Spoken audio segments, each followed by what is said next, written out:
പുതുപ്പൊന്നാനിയിൽ വീട് കത്തി നശിച്ചു. പുതുപ്പൊന്നാനി ചെങ്കോട്ട സ്വദേശി കുന്നത്ത് ബൽക്കീസിന്റെ വീടാണ് കത്തി നശിച്ചത്. ശനിയാഴ്ച പുലർച്ചെ 2 മണിക്കാണ് സംഭവം. അടുക്കളയിൽ നിന്ന് തീ പടരുന്നത് കണ്ട് ബൽക്കീസും മക്കളും ഓടി രക്ഷപ്പെട്ടു. നാട്ടുകാരെ വിളിച്ച് വെള്ളമൊഴിച്ച് തീയണച്ചു. ഭർത്താവ് നൌഷാദ് ആ സമയം മത്സ്യബന്ധനത്തിനായി കടലിൽ പോയിരുന്നു. രാത്രി 2 മണിക്ക് ഞാൻ 2 കുട്ടികളും കിടക്കുന്ന സമയത്താണ് ഈ ലൈറ്റ് കണ്ടത്. അങ്ങനെ ഞാൻ കുട്ടികളായിട്ട് എടുത്ത് ഓടിയതാ പുറത്തേക്ക്. അടുത്ത് ഗ്യാസും കുറ്റി ഉണ്ടായിരുന്നു. അതിന് ചൂടായും പിന്നെ മൊത്തം ഞാൻ കരഞ്ഞ് 2 മണിക്ക് അങ്ങനെ ആളിലൊക്കെ വന്നിട്ടാണ് ഇത് പുറത്ത് ഗ്യാസും കുറ്റി എടുത്ത് പുറത്തിട്ടത്. ഗ്യാസിൻ്റെ അടുത്താണ് തീ കണ്ടത്. ആ ഗ്യാസും കുറ്റിക്കൊന്നും കുഴപ്പമുണ്ടായില്ല. ഗ്യാസും കുറ്റി ചൂടായി. ഞാനും കുട്ടികളും എന്തോ വിധത്തിൽ ഞങ്ങൾ പുറത്ത് ചാടിയതാണ്. അല്ല ഞാനും ഈ 3 കുട്ടികളും കൂടി ഇതിൻ്റെ ഉള്ളിൽ വെണ്ണൂറായി പോയി.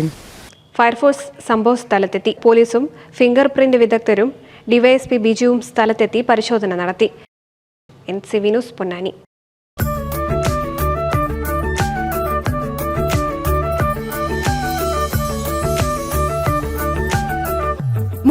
വർഷത്തെ വിശ്വസ്ത പാരമ്പര്യവുമായി എന്നും എപ്പോഴും കൂടെയുണ്ടെന്ന വിശ്വാസം.